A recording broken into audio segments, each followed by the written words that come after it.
All right, welcome to another video. This is going to be part of my wild networking series, and we've got a lot to talk about because, in terms of current events, because Facebook just had a giant outage, and it's looking like this outage was due to configuration on a router, likely related to BGP or DNS. So we're going to spend some time in this video. Probably, I've got at least an hour. And what I'd like to do is just go and read some of the information about it, and maybe we could even, uh, if I make, I can even do a two-parter in this series and lab up some things and kind of get a some hands-on practice about the specific technical details behind the outage. So the first place I went when I wanted to learn more about the outage was reddit.com-r networking. This is a really wonderful community. There's a engineer named Kirk Byers who actually launched a product that is widely used in the industry called NetMiko by making posts on this Reddit, this subreddit, and getting people to take his courses and try out and everything like that. So a lot of really prestigious networking engineers do follow this. So I recommend if you're following my channel and you're on Reddit, go to r/networking and join the channel. You'll see a lot of really relevant posts when it comes to network engineering. So it looks like Facebook itself made a statement that I'm going to go and read. In addition to that, there was a write up by Cloudflare that was posted on here. So that's my goal for this video is to just read those two posts and then possibly do another video or maybe even more in the series and lab it up and really get down into the details. But we're going to start by reading the official post from Facebook itself. This is more details about the October 4th outage. Now that our platforms are up and running as usual after yesterday's outage, I thought it would be worth sharing a little more detail on what happened and why, and most importantly, how we're learning from it. This outage was triggered by the system that manages our global backbone network capacity.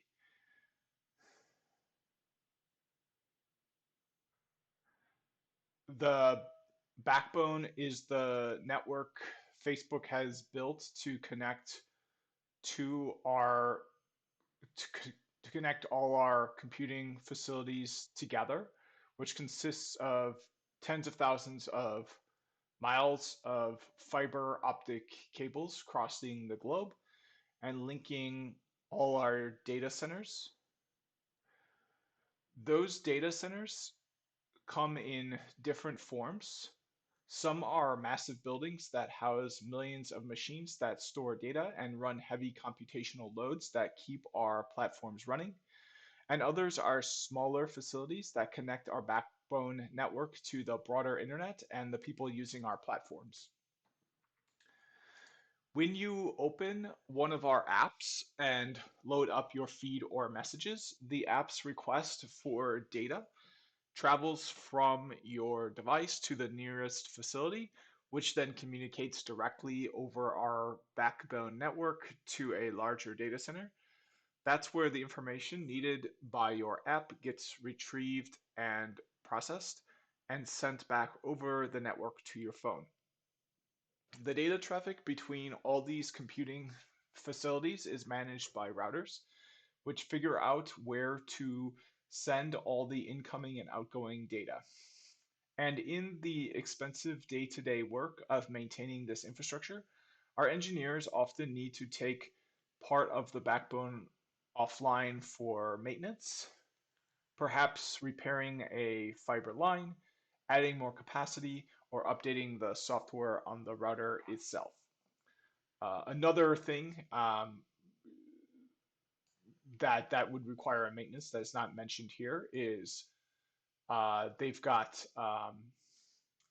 multiple computing facilities. So a reason you might need to do a maintenance in addition to repairing a fiber line, increasing the capacity of an existing fiber line, or updating software on the router would be if you were going to stand up a new facility or turn down one of those new facilities, which I imagine would happen fairly often, or at least did happen as Facebook grows. I would imagine that would be something that they uh, standing up those new facilities would be something that they have a lot of experience with, I would imagine. This was the source of yesterday's outage. During one of these routine maintenance jobs, a command was issued with the intention to assess the availability of global backbone capacity, which unintentionally was issued with the intention to assess the. I'm just trying to think what command that could be. Was issued with the intention to assess the availability of global backbone capacity. I mean, that would be a show command, so I'm not sure how a show command could. Uh, I don't know. Maybe they. Yeah, but let's just keep on going. I'm trying to think what command could possibly uh, or what commands could possibly be associated with assessing the availability of global backbone capacity that could bring down a link, which unintentionally took down all the connections in our backbone network. You know what I think they did? I think they might have changed the line speed or something. They might have tried to like just increase the line speed. Yeah, I think that's probably what they did. They changed the link speed. Probably, I mean, these are massive links, so it's probably like a 100 gig link or something. And and maybe it was like negotiated or like set to like 50 gig, and they wanted to like increase it, and they didn't know that like that would cause an outage doing that or something like that. That's kind of what I'm thinking now. But hopefully there'll be more information about that, especially in the Cloudflare article, which looks pretty detailed. Which unintentionally took down all the connections in our backbone network, all of them. Okay. I mean, even then, I think changing a line rate or an MTU could do that. I'm just surprised that it would take down all of them, but I guess depending on which link you take down, because uh, sometimes if you get the right link, you can cause a huge outage. But um, I'm just surprised they didn't have.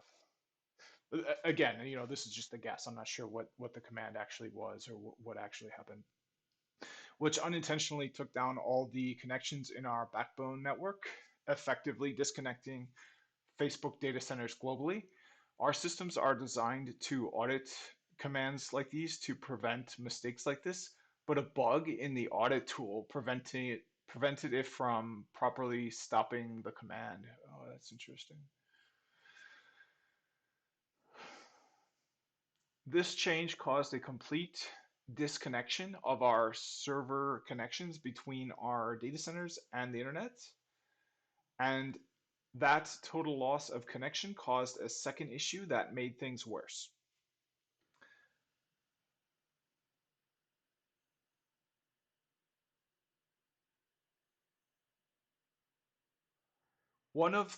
Okay, so yeah, so, okay. They probably had to roll somebody out on site too because you sever your management access. But it sounds like in addition to the traffic going down and the management access going down to the devices, there was an additional issue. One of the jobs performed by our smaller facilities is to respond to DNS queries. DNS, domain name system, is the address book of the internet, enabling the simple web names we type into browsers to be translated into specific server IP addresses. So up here, this is a this is a some text here, but the actual if we were to open up our console and look at network and then refresh the page, um, we're going to see that the actual traffic is going to a remote address that has numbers in it, and not what we see here. That's because what's actually being sent is actually being sent to this address, but DNS translates it so that humans uh, can get there. Because you're not gonna remember this, but engineering.facebook.com, that's a lot easier to remember. And that you can go to cars.com instead of 10 100.10. So that's DNS. Moving on. DNS is the address book of the internet, enabling the simple web names we type into browsers to be translated into specific server IP addresses. Those translation queries are answered by our authoritative name servers that occupy well-known IP addresses themselves, which in turn are advertised to the rest of the internet via another protocol called the Border Gateway Protocol. Okay, so we did a lot on BGP in this channel. I read the whole RFC. So let's think about this a little bit more, because this is kind of um, something I'm not super familiar with here. Um, so they have a separate facility, and it's one of their smaller facilities. And this facility, uh, it's only what one of its main jobs is to just respond to DNS queries. So anytime Facebook needs to do DNS between its facilities, all the traffic goes to one facility. So let's actually draw this out here. I wish I had my tablet so I could actually like hand draw. You know what? I think I can. I'm gonna grab that. I'll be back shortly. All right, so my tablet is out of batteries, but I can do it plugged in here. It's just going to take a while for it to be able to boot up. Let me just read this again. One of the jobs performed by our smaller facilities is to respond to DNS queries. DNS is the address book of the internet, enabling the simple web names we type into browsers to be translated into specific server IP addresses. Those translation queries are answered by our authoritative name servers that occupy well-known IP addresses themselves, which in turn are advertised to the rest of the internet via another protocol called Border Gateway Protocol (BGP). So I wish I could have my tablet for this, but that's okay. So we'll drop a few shapes on here. So these are going to represent facilities. So um, so differently sized facilities, but we're going to have one of their smaller facilities here. And this is the facility that handles DNS. So I'll label it DNS like that. And then we have all kinds of connections to the facility as well. So let me see here. Okay, so we'll get a line. So all of these have some kind of connection to the DNS. They're connected to each other. Um, Now, since it's using, so we learned about full mesh. Um, I'm not sure, they're likely not connected together in a full mesh. In fact, there's no way they're connected together in the full mesh. So their facilities are wired together with fiber links, as they said in the article.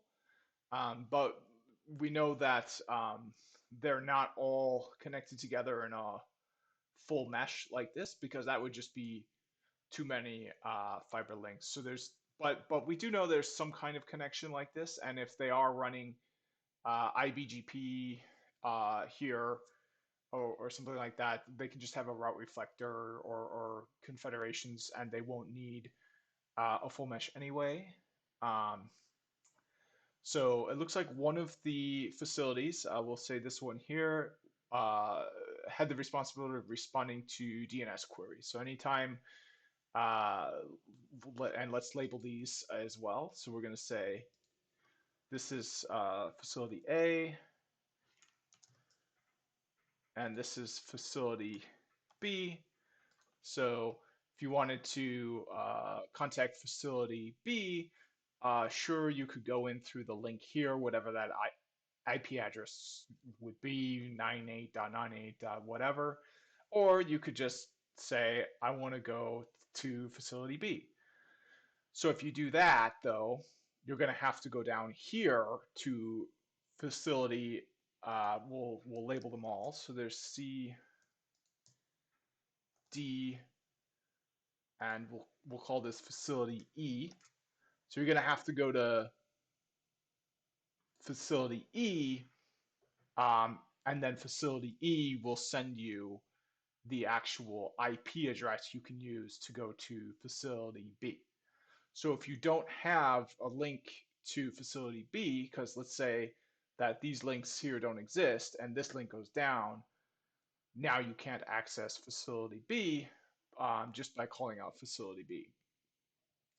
In addition, it looks like facility E um, advertises this uh, this translation out to the public internet as well. So it's not just that internally at Facebook you can access this facility through through a DNS query, since the uh, since the IP addresses um, to access the facilities are distributed through BGP.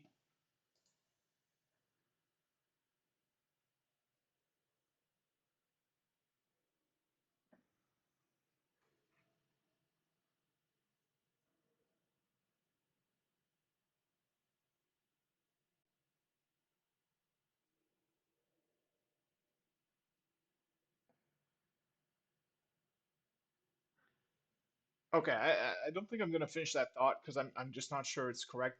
I want to spend more time just reading this and kind of not interject my own opinion or my own kind of ideas or beliefs about this until I've read everything.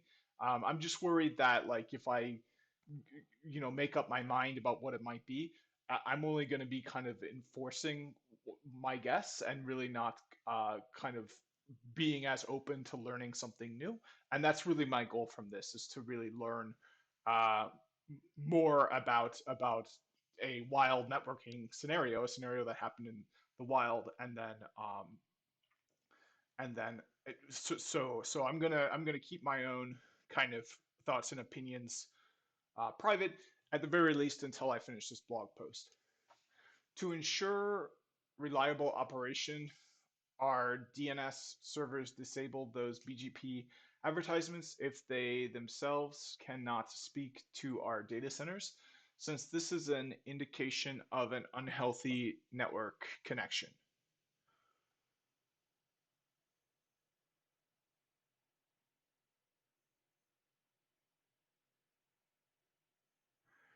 In the recent outage, the entire backbone was removed from operation, making these locations declare themselves unhealthy and withdraw those BGP advertisements.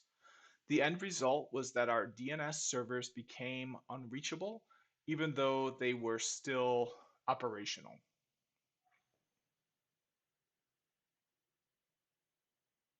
This made it impossible for the rest of the internet to find our servers.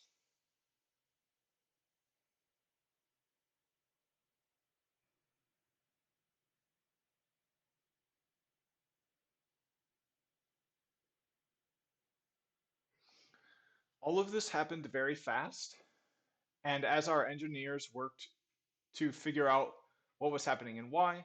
They faced two large obstacles. First, it was not and this is what I said at the beginning. They had to like they have to get boots on the ground and roll people out to the equipment themselves. First, it was not possible to access our data centers through our normal means, which we've seen me do in the lab through SSH, through some in-band access, where you're accessing it the same through the same paths that the actual traffic you're delivering accesses it. Because through our normal means, because their networks were down. And second, a total loss of DNS broke many of the internal tools we normally use to investigate and resolve outages like this. I just have a reaction to that because I don't know, I always prefer not to rely on DNS, but sometimes it makes sense because if you change your IP addresses and you're programming your tools to use DNS, you don't have to update your tool if you update an IP address. So there can be an advantage to doing that, but clearly there are disadvantages as well, and this is one of them. If there's an outage that only breaks DNS and doesn't break anything else, your tool will go down when it otherwise wouldn't have. Our primary and out-of-band network access, so this is through a serial connection or something that doesn't share the same path as like your customer traffic, was down.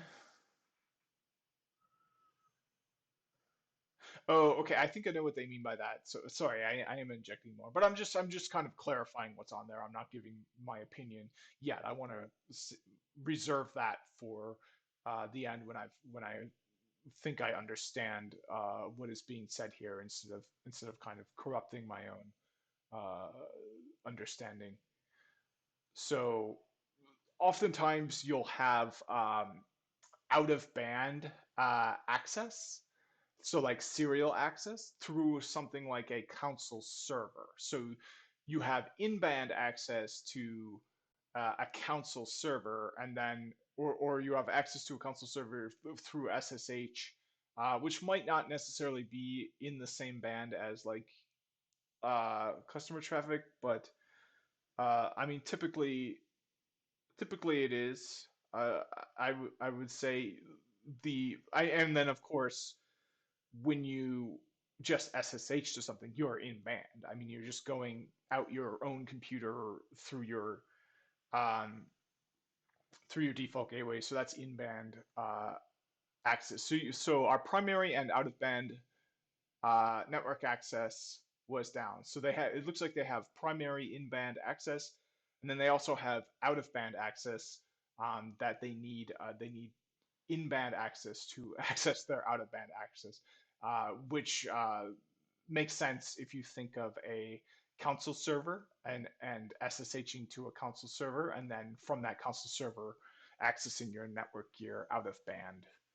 So we sent engineers on site to the data centers to have them debug and issue the issue and restart the systems. Yep, as I said, you got to send them on site if you're losing your access like that. But this took time because these facilities are designed with high levels of physical and system security in mind. That's a little bit sus for me because, yeah, like they're designed with physical and system security in mind. That's why you have people working there. Like, did they not have somebody they could call and take a look at it? They're hard to get. Like I'm surprised that they couldn't just like get someone on the phone who was already there, and that it sounds like they had to either drive or fly engineers out. And to me that seems kind of strange. Like in my experience, you like there's someone you can call and they can. I mean, I guess like if they can't share their screen with you, but like you can, yeah, but you don't want anything to go through because these are all confidential, so you don't want to like do a screen share of the public internet or anything like that. So it kind of makes sense, but I'm just surprised that this step of the process uh, would take significant time, or at least as much time as they're saying that it apparently did. They're hard to get into, and once you're inside, the hardware and routers are designed to be difficult to modify, even when you have physical access to them. That's interesting too. Typically, typically haven't, I don't, I don't really know what they mean by that. The hardware and routers are designed to be difficult to modify. I'm not even sure what they're using. I'm assuming they're using like I think it's well again I don't wanna make guesses and only think to confirm my guesses as is natural for people. So let's just keep on going. The hardware and routers are designed to be difficult to modify even when you have physical access to them. So it took extra time to activate the secure access protocols needed to bring people on site and able to work on the servers. Only then could we confirm the issue and bring our backbone back online.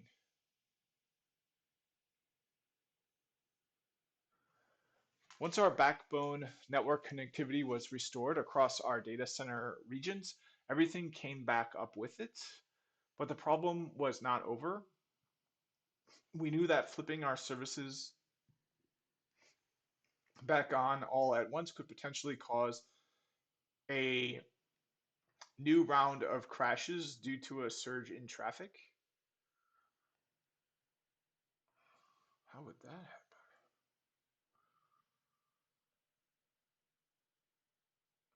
Individual data centers were reporting dips in power usage in the range of tens of megawatts, and suddenly reversing such a dip in power consumption could put everything from electrical systems to caches at risk. Okay.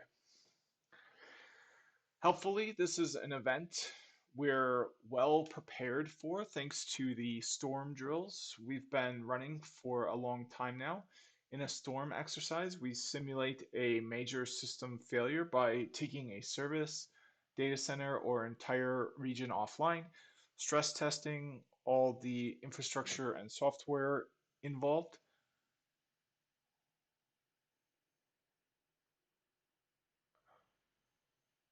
Okay. Experience from these drills gave us the confidence and support to bring things back online and carefully manage the increasing loads. In the end, our services came back up relatively quickly without any further system-wide failures. And while we've never previously run a storm that simulated our global backbone being taken offline, we'll certainly be looking ways to simulate events like this moving forward. Every failure like this is an opportunity to learn and get better, and there's plenty for us to learn from this one.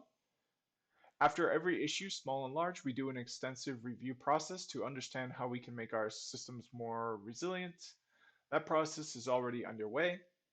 We've done extensive work hardening our systems to prevent unauthorized access, and it was interesting to see how that hardening slowed us down as we tried to recover from an outage caused not by malicious activity, but an error of our own making, which I wish they would be more clear about. I, okay, I believe a trade-off like this is worth it. Greatly increased day-to-day security versus a slower recovery from a hopefully rare event like this. From here on out, our job is to strengthen our testing, drills, and overall resilience to make sure events like this happen as rarely as possible. So if these are Juniper routers, this was a really bad outage because on Juniper outages, Juniper routers, you can always do commit confirmed, and then if you lose access, it'll automatically roll back your change. So if this outage, if they're not doing that there, this was a really bad outage, and they need to start doing commit confirmed. Now, sometimes if you do commit confirmed, um, there could be like rolling back something. I guess an example would be like maybe like a port channel or something where like if you roll back the change, the act of reconfiguring it could cause an issue as well.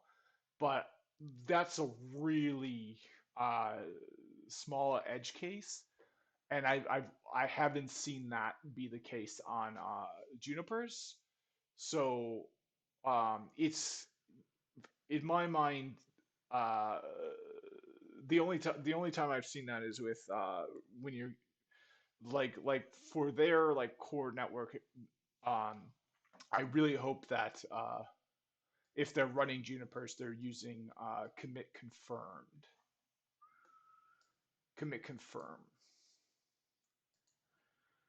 All right, so that was that. It's just the public announcement. Let's see who made the announcement. That might be interesting. So this was made by Santosha Janardhan. Um, so looks like so it looks like this was good to click on. This is the vice president of infrastructure, and it looks like there's another post. So this is the more details post on October 5th that we just read, but there was also a post on October 4th, which is the initial update about the October 4th outage. So this is the update they put the day of the outage. It looks like it's really short, so let's work backwards and let's read this one. This is the initial post they put out on the day of the outage. To all the people and businesses around the world who depend on us, we are sorry for the inconvenience caused by today's outage across our platforms. We've been working as hard as we can to restore access, and our systems are now back up and running. The underlying cause of this outage also impacted many of the internal tools and systems we use in our day-to-day operations, complicating our attempts to quickly diagnose and resolve the problem. Our engineering teams have learned that configuration changes on the backbone routers that coordinate network traffic between our data centers caused issues that interrupted this communication. Um, this disruption to network traffic had a cascading effect on the way our data centers communicate, bringing our services to a halt. Our services are now back online, and we're actively working to fully return them to regular operations. We want to make clear that there was no malicious activity behind this outage. Its root cause was a faulty configuration change on our end, which I wish they would make that public because I'm just curious. I'm trying to think about what it is, but at the same time, I'm trying not to think about what it is because I want to get the right answer. We also have no evidence that user data was compromised as a result of this downtime.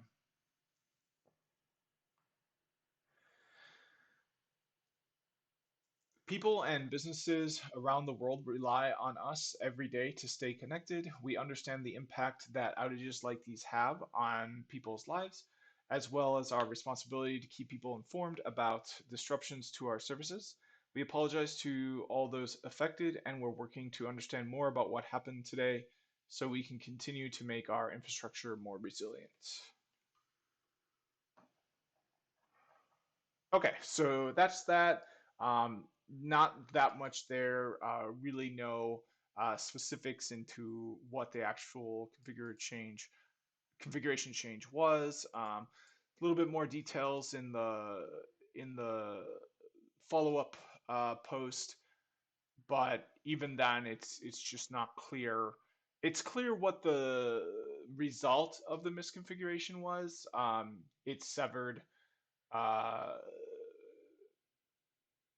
um, it severed a connection. Yeah, I believe.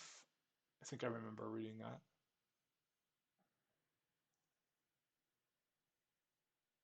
Yeah. So an engineer was. Oh, okay. Okay. So an engineer took part of the backbone offline for maintenance. Um,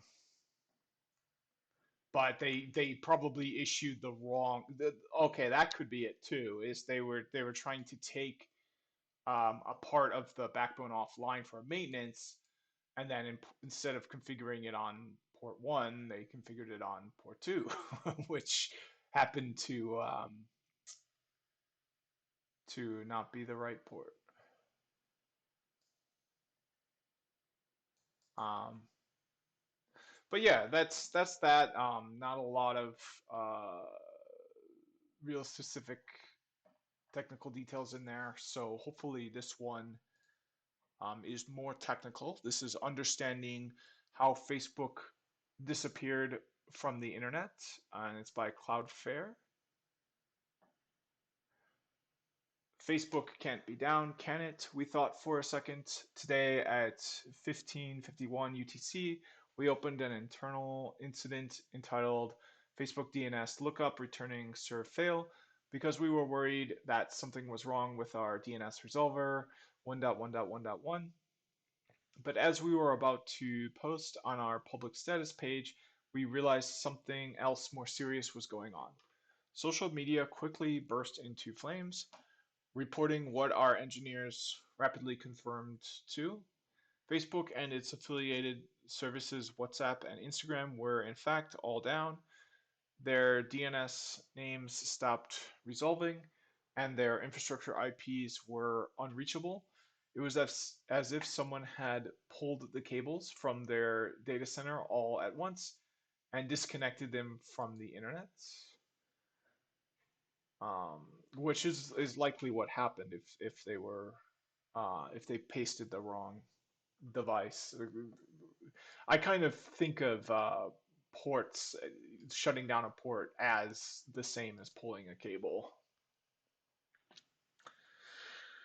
This wasn't a DNS issue itself, but failing DNS was the first symptom we'd seen of a larger Facebook outage. How is that even possible? Update from Facebook. Facebook has now published a blog post, so this is probably the first one that we read. Yep, so this is the first one that they released on the day of the outage, giving some details of what happened internally.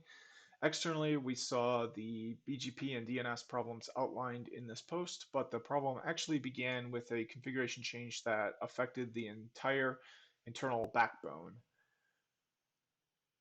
that cascaded into Facebook and other properties disappearing and staff internal to Facebook having difficulty getting service going again. Facebook posted a further blog post, which we read just now, with a lot more detail about what happened. You can read that post for an inside view and this post for an outside view. Now on to what we saw from the outside. Okay, so if they're not going to talk anymore about the inside view, um,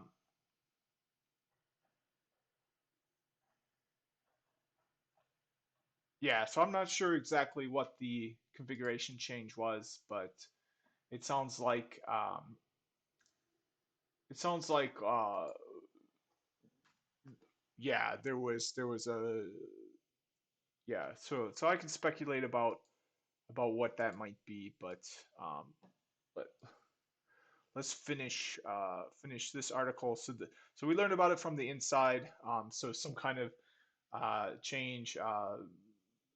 If it was Juniper, the engineers weren't using commit confirmed. Otherwise, it would have rolled back automatically and saved the day. It would have been down for 3 minutes. Um, but I don't know. that much about the details. It sounds like there was some kind of system or automation set up to prevent this that failed as well. So yeah, that's all I know about the inside. I can speculate, but I actually do think that this article gave a fair bit of detail, knowing exactly what the command was. You know what? Maybe we might even be able to find it. Let's search for that. So we're gonna do what was the exact command on the router that caused the Facebook outage?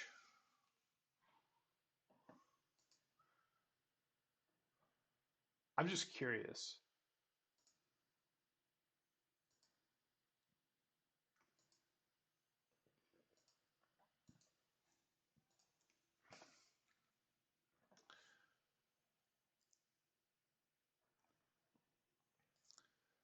Okay, so it looks like this article might be good.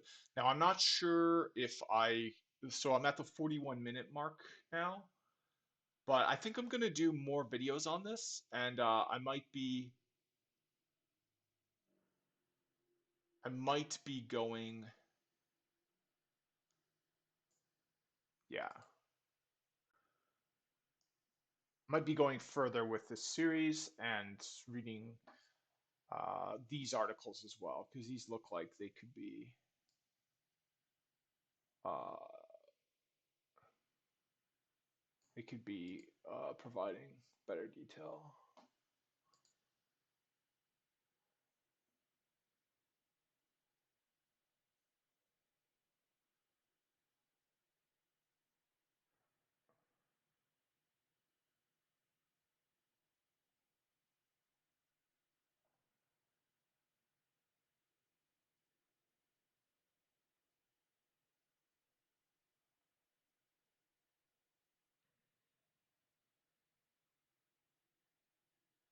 Yeah, this form looks good too.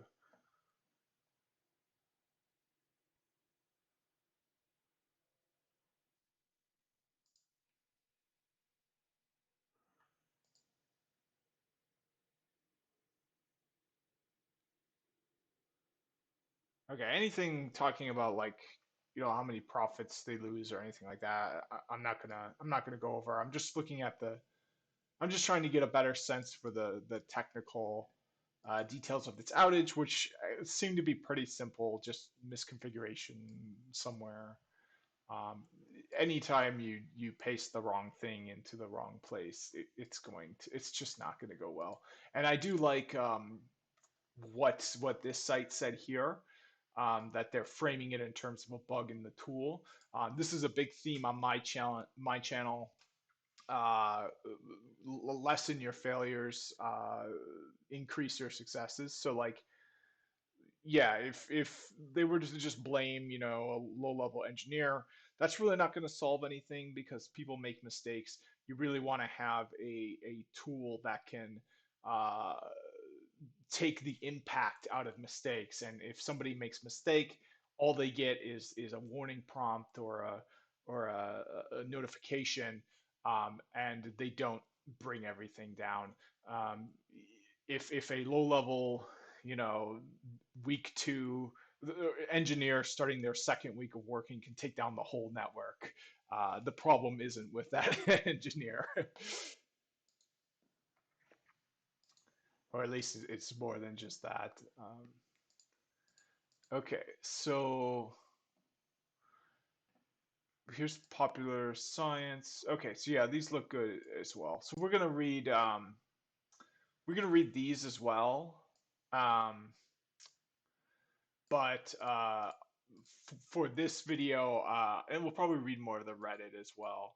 But for this video, I think I'm just gonna finish the Cloudflare post. Um, yeah, it might take me a while, but that's okay. I've got some time. And then we'll cut it there, and then we'll come back and finish these other ones. And if I feel inspired, I can even uh, just do this simple, just throw some things up in the lab and take a closer look at what sorts of commands could cause issues.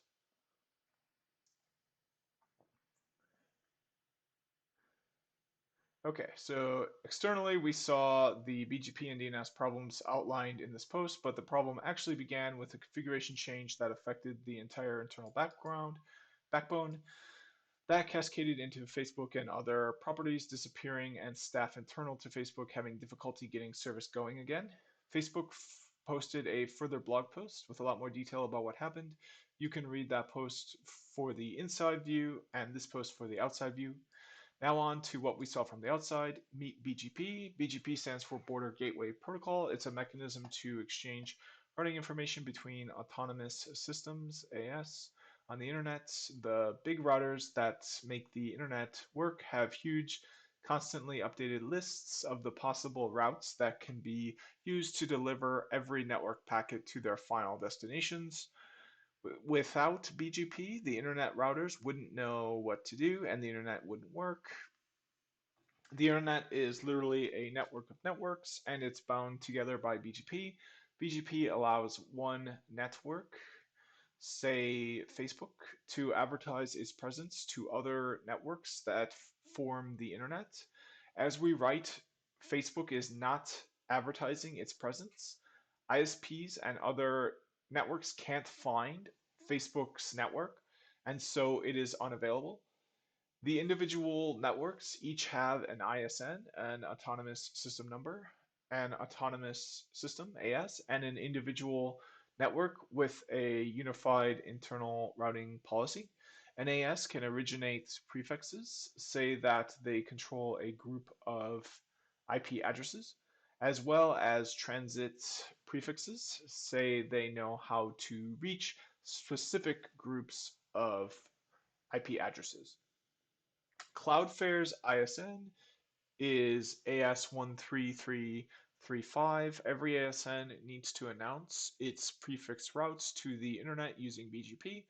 Otherwise, no one will know how to connect and where to find us.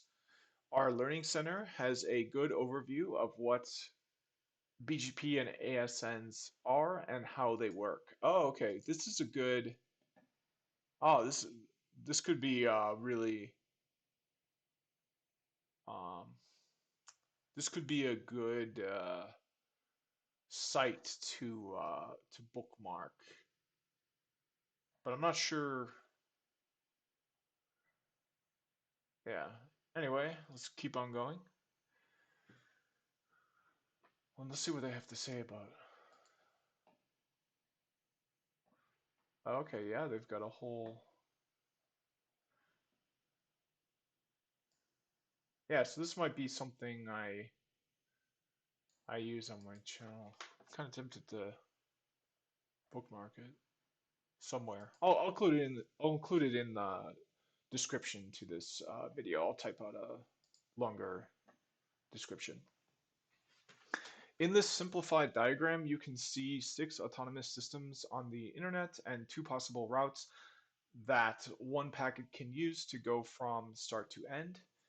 AS1 to AS2 to AS3 being the fastest. So if we go like that, that's the fastest. AS1 to AS6 to AS5 to AS4 to AS3 being the slowest. But that can be used if the first fails. At 15:58 UTC, we noticed that Facebook had stopped announcing their routes to their DNS prefixes.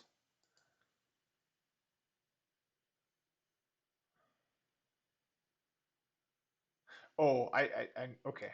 That was a little bit, but basically what they're saying is, uh, so like this is blog.cloudflare.com.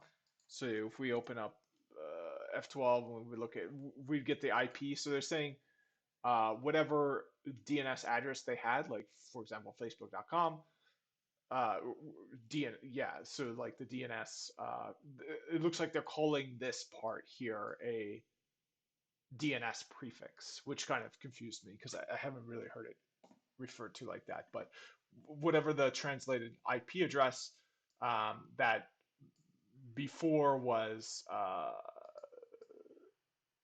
was used for this for Facebook's DNS prefixes, uh, they're no longer showing up in BGP announcements.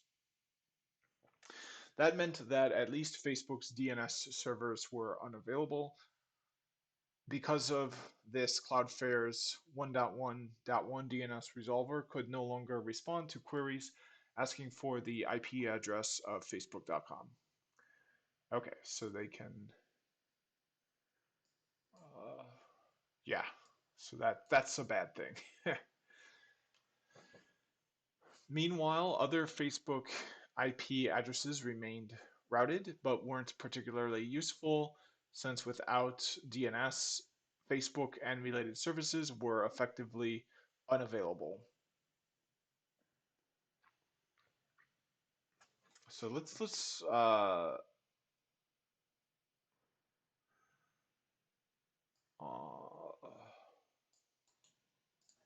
I don't think this is gonna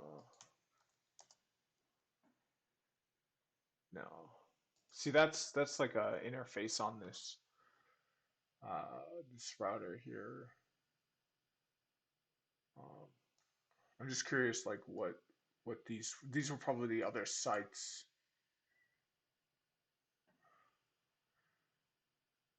We keep track of, so that's, I wonder if that's one thing they're probably gonna explore doing is finding a way to have the that DNS resolution kind of more widely dispersed amongst their sites and not rely so much on a single smaller site.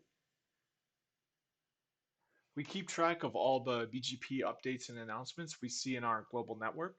At our scale, the data we collect gives us a view of how the internet is connected and where the traffic is meant to flow from and to everywhere on the planet.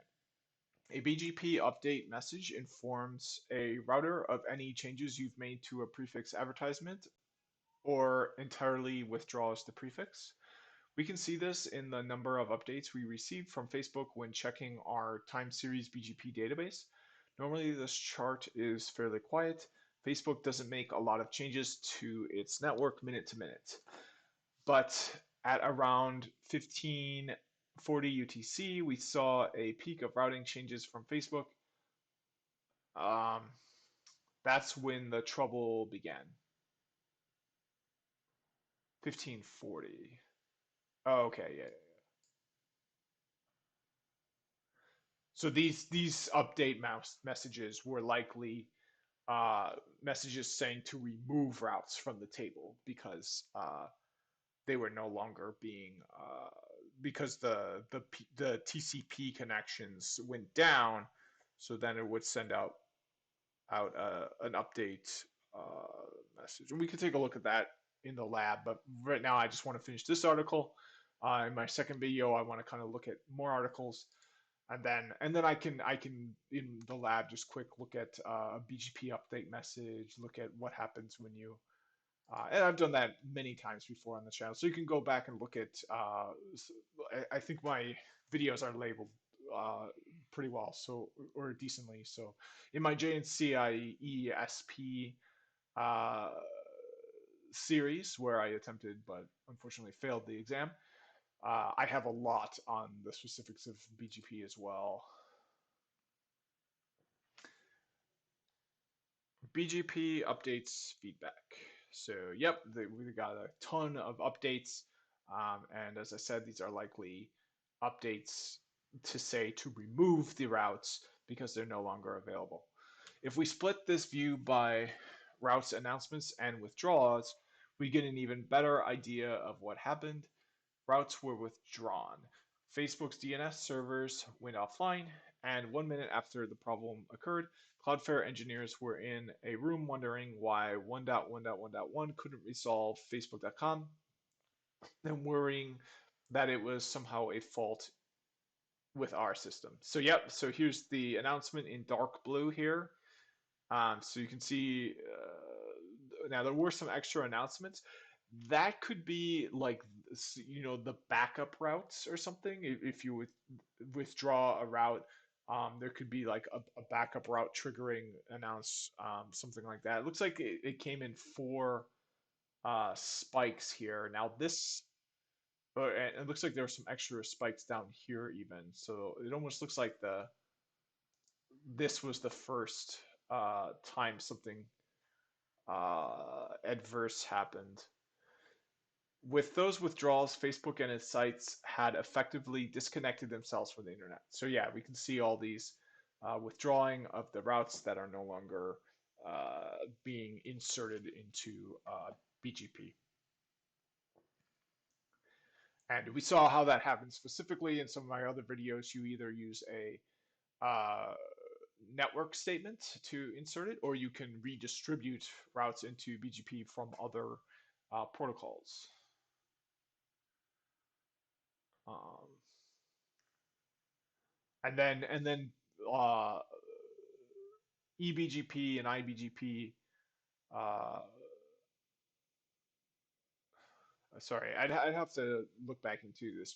As I said, we can get in the lab and really get into the details. But this video, I just want to finish this blog article. DNS gets affected. As a direct consequence of this, DNS resolvers all over the world stopped resolving their domain names.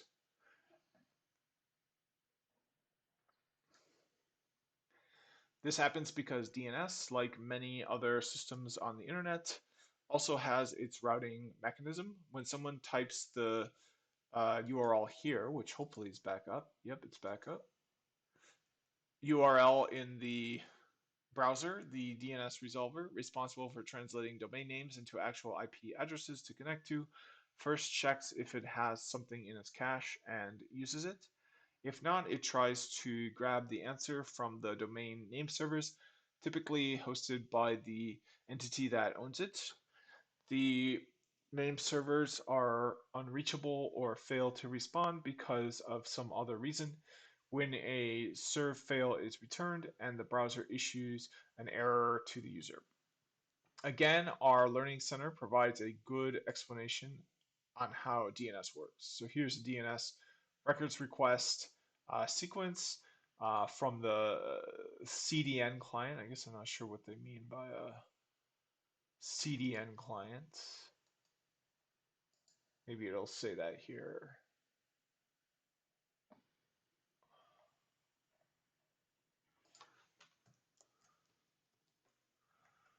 Oh, I guess it's just cloud.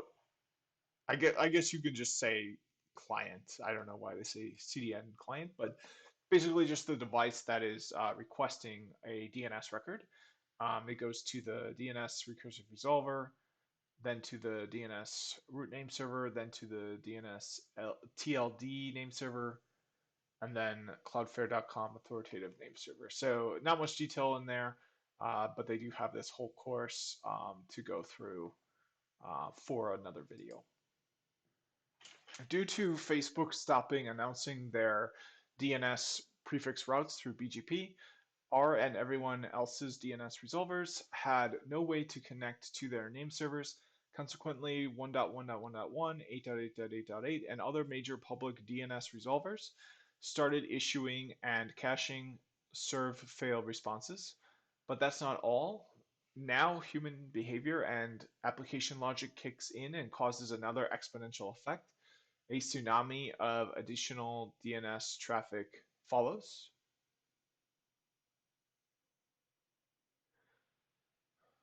This happened in part because apps won't accept an error for an answer and start retrying, sometimes aggressively, and in part because end users won't take an error for an answer and start reloading the pages or killing and relaunching their apps, sometimes also aggressively. This is the traffic increase, the number of requests on we saw on 1.1.1.1.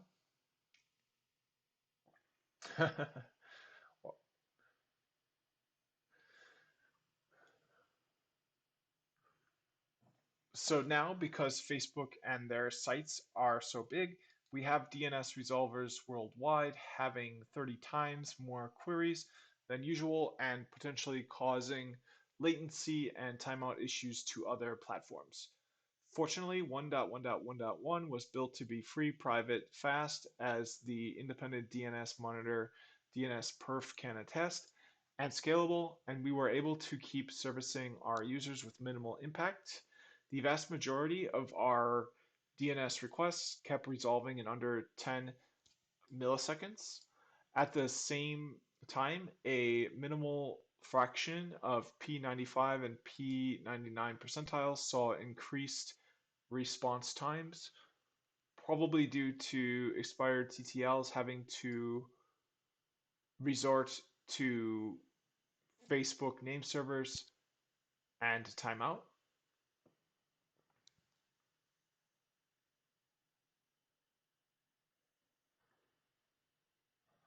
The 10 seconds DNS timeout limit is well known amongst engineers.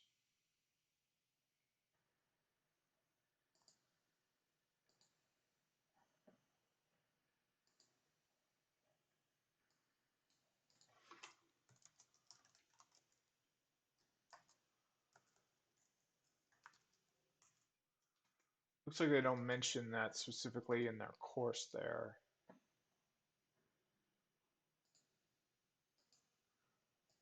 All right, so let's keep on going. I'm just mentioning that because I didn't know off the top of my head that the timeout limit for DNS was 10 seconds, but I know now. So let's continue. Impacting other services. People look for alternatives and want to know or discuss what's going on. When Facebook became unreachable, we started seeing increased DNS queries to Twitter, Signal, and other messaging and social media platforms. We can also see another side effect of this unreachability in our warp traffic to and from Facebook's affected ASN 32934.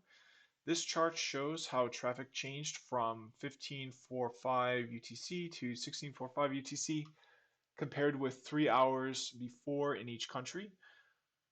All over the world, warp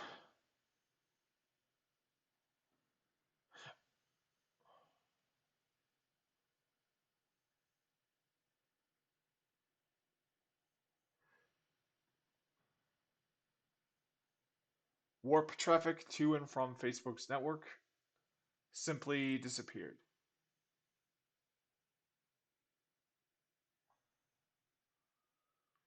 I don't know what they mean by warp traffic. It's not defined.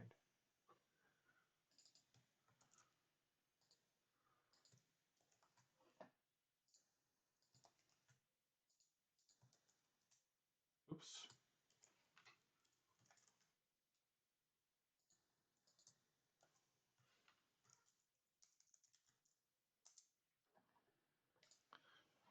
Okay, so let's take a look at this graph. So it looks like we've got a saturation.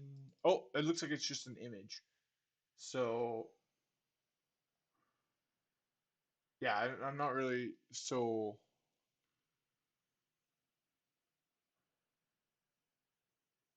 okay. I guess I don't really understand this graph too much. It looks like the change in bits per second. So that's interesting because it looks like there's actually two countries that during the course of this outage got faster. Egypt and oh shoot, can't tell which country that is.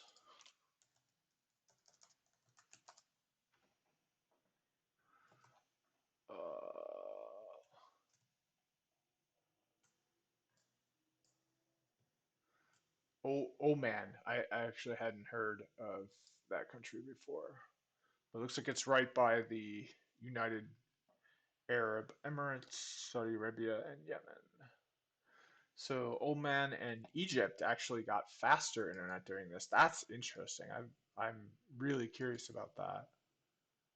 And it looks like Australia didn't have quite as big of a uh, bits per second change as these countries. And the other thing I'm kind of curious about too is these countries that didn't have any change.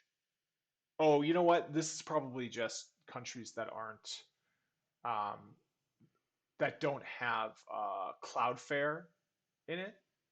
Well, Cloudflare probably has no presence in Greenland, Iceland, Russia, Norway. So it's just Cloudflare isn't doing business in the countries in black. Um, the other thing that's interesting about Cloudflare specifically is I believe they're an Australian company.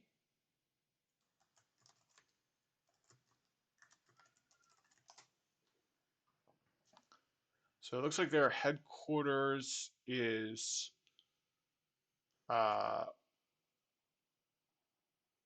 San Francisco. I might be wrong about them being an Australian company.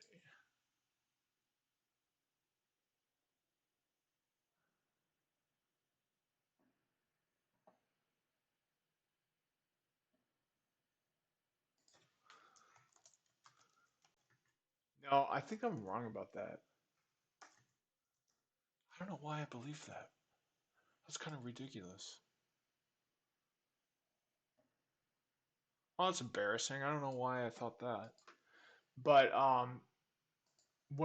but you can see that they actually had a little bit better of a bits per second change in Australia. It's not quite as dark red as these other ones. So that's kind of interesting too. I wonder why Australia fared a little bit better than these other countries. And then I'm really curious about why Egypt and Oman actually had much better bits per second during the outage um, than they typically had. The internet. Today's events are a gentle reminder that the internet is a very complex and interdependent system of millions of systems and protocols working together. That trust, standardization, and cooperation between entities are at the center of making it work for almost 5 billion active users worldwide.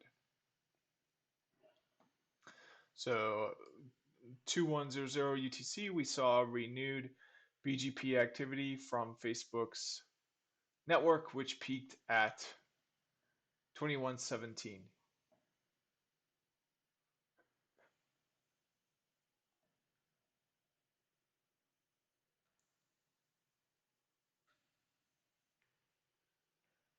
Okay, and we can see we still got the same graph here. We have dark blue for announcements and light blue for withdrawals. So now we got all our announcements, all the routes are coming back in. This chart shows the availability of the DNS name facebook.com on Cloudflare's DNS resolver 1.1.1.1.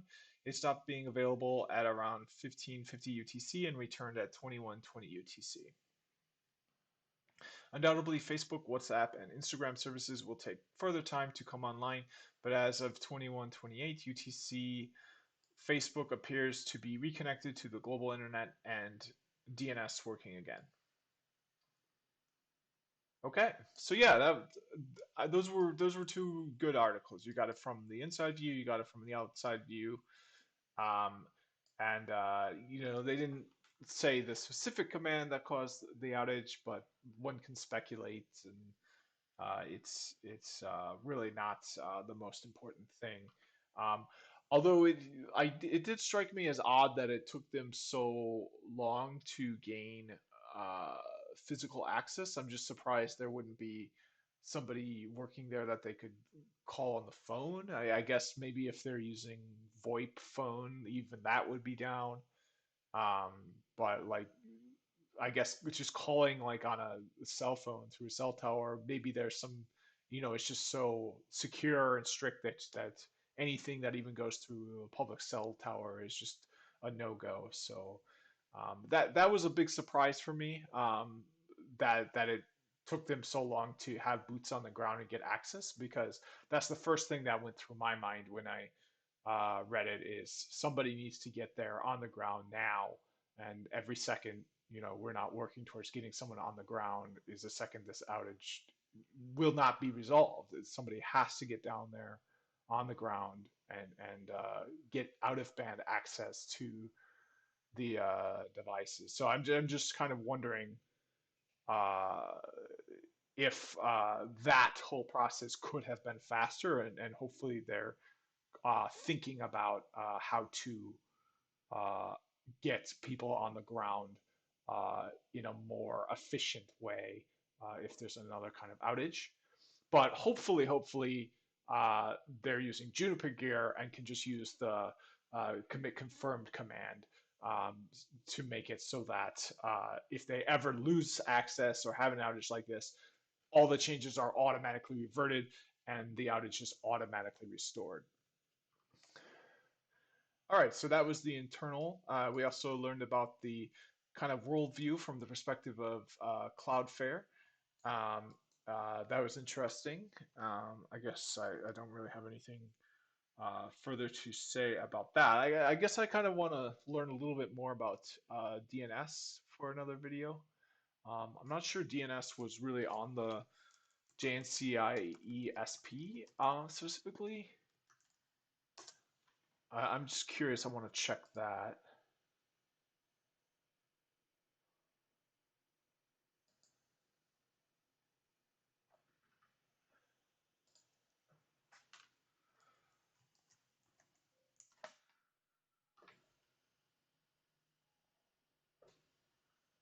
Yeah, so DNS wasn't a big part of this test. So that's kind of I'm kind of thinking like, why do I have this almost seems like kind of a gap in my knowledge here.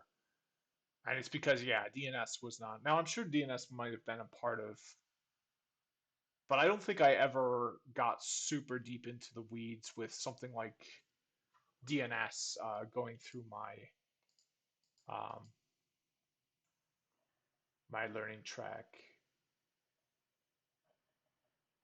All right, but anyways, that's the end of this video.